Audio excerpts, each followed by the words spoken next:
En mi conferencia en Zaragoza sostuve que el debate para América Latina ya no puede ser derechas e izquierdas, que realmente la batalla está entre populismo versus república, porque el populismo se encarga de desmantelar instituciones. Poco a poco, los líderes corruptos de nuestra región amalgaman poder, desmantelando instituciones, reescribiendo constituciones, cambiando códigos y leyes y sobre todo restringiendo libertades individuales y de comercio de sus pobladores. Vimos cómo el populismo no ha llegado ahí por pura casualidad. Realmente es porque nuestras democracias han sido poco republicanas. No hemos logrado establecer igualdad ante la ley ni justicia para todos, mucho menos el poder impedir que los empresarios busquen privilegios o los sindicalistas, amigos del poder, también busquen los suyos. Las graves fallas de nuestros gobiernos demoraron nuestro desarrollo y nos permitieron caer en las redes del populismo. Los líderes populistas, militares o electos, de derecha o de izquierda, consideran que se les ha dado el poder de hacer lo que consideren necesario, incluso incumpliendo las leyes y la Constitución vigentes, con tal de cumplir con la supuesta voluntad popular. Pero, ¿quién decide cuál es ese deseo del pueblo? El mismo líder populista.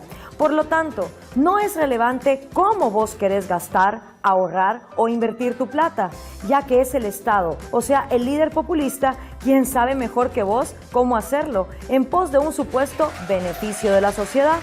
Por supuesto, ese paraíso de bienestar prometido nunca llega y en general solo termina notándose en la mejora del nivel de vida de los que ejercen el gobierno y su círculo más cercano. De esta forma, las personas empiezan a ver sus derechos violentados y cada vez tienen menos posibilidades sobre cómo encauzar el rumbo de sus vidas para ser felices. Por ende, nos volvemos súbditos porque solo los funcionarios iluminados tienen las únicas decisiones y así nos transformamos en esclavos de un populismo paternalista. Es irónico, nos consideramos personas maduras, pero elegimos gobiernos que proponen tratarnos como papás autoritarios y nosotros ser los niños irresponsables. Los grandes líderes populistas como Perón, Mussolini, Kirchner, Chávez o Getúlio Vargas coinciden en tomar una parte de la población y volverla el enemigo interno, que junto con el enemigo externo se convierten en lo que los populistas llaman antipueblo. Entonces, por un lado está el pueblo y por otro lado está el antipueblo. En cada discurso, el populista busca insertar odio en la sociedad, hacer que el pueblo odie al antipueblo. El antipueblo puede tomar diferentes formas, externas o internas. La oligarquía, la plutocracia, los yanquis, los españoles conquistadores, los empresarios locales, en fin. El pueblo, en cambio, es un cúmulo de todas las virtudes de una sociedad. El pueblo es honrado, es desinteresado y el pueblo nunca se equivoca, siempre escoge el mejor líder. Con esta dicotomía, el populista logra insertar odio en la sociedad y una vez así logra que la parte del pueblo se enamore de él, le perdone todos los robos, actos de corrupción, cambios de constitución, falta de justicia, porque supuestamente todo lo que el populista hace es en nombre del pueblo y cualquier cosa que vaya mal siempre será culpa del antipueblo. Todo esto se refuerza con actos de adoctrinamiento masivo en los programas de radio, de televisión, redes sociales y también en el sistema educativo. Todo líder populista busca amalgamar los tres poderes, el ejecutivo, el Congreso y el judicial, para tener todo el poder y gobernar en una sola mano. El programa populista se completa con la idea de satisfacer ciertas necesidades sociales y publicitarlas de tal manera que el líder es quien cura las injusticias en la sociedad. Así, incrementan el gasto público, multiplican el empleo estatal, suben las dádivas, los subsidios y las bolsas de comida. Y para poder financiar todas esas cosas que te regalan y que te dicen que son gratis, mentira, nada es gratis, todo viene pagado de algo, entonces los populistas tienen que hacer otra cosa, tienen que aumentar los impuestos, aumentar la deuda pública y aumentar la inflación que se come el ahorro de los pobres. El aumento de los gastos del Estado nunca les alcanza y los servicios, las prestaciones a los ciudadanos cada vez son más pobres. El programa populista incrementa el consumo, desincentiva la inversión, descapitaliza el país. Luego, el sector productivo continúa siendo expoliado hasta que el dinero se acaba. La economía entonces entra en estanflación y los gobiernos desesperados empiezan a tomar otras medidas, controles de precios, controles de tarifas, controles a las importaciones y exportaciones del país, hasta que llega un punto donde la economía colapsa, como está sucediendo en Venezuela y en Argentina. Por supuesto, la culpa nunca es del populista y cuando las cosas empiezan a ir mal, el populista empieza a culpar a los enemigos externos e internos que previamente se inventó. La culpa es del FMI, del Banco Mundial, de los yanquis o los cipayas oligárquicos que nunca quieren colaborar. Y mientras en el resto del mundo 2/3 de la población dejan de vivir en pobreza, en los países populistas, sin que haya guerra, la pobreza sigue aumentando. El populismo ama tanto a los pobres que los multiplica. Informativo Mega. Periodismo investigativo. El senador Robledo contándonos cómo es el camaleón de Petro. ¿Cuál es la historia de la relación del Polo con Gustavo Petro? Estuvimos juntos en la fundación del Polo, inclusive fue nuestro candidato a la presidencia de la República. Yo en esas elecciones le di varias vueltas a Colombia pidiéndole a Colombia que votara por Gustavo Petro.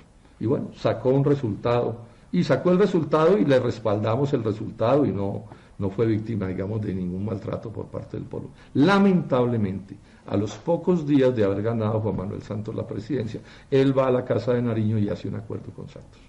Y después pretende que la Dirección Nacional del Polo, nosotros, lo nombremos presidente del partido para desarrollar el acuerdo con Santos. Y le dijimos que no, que el Polo se iba a declarar en oposición a Santos, como era obvio, ¿sí? Y que además, pues, íbamos a nombrar en la presidencia a otra persona. Bueno, y él decidió romper con el Polo por esa razón.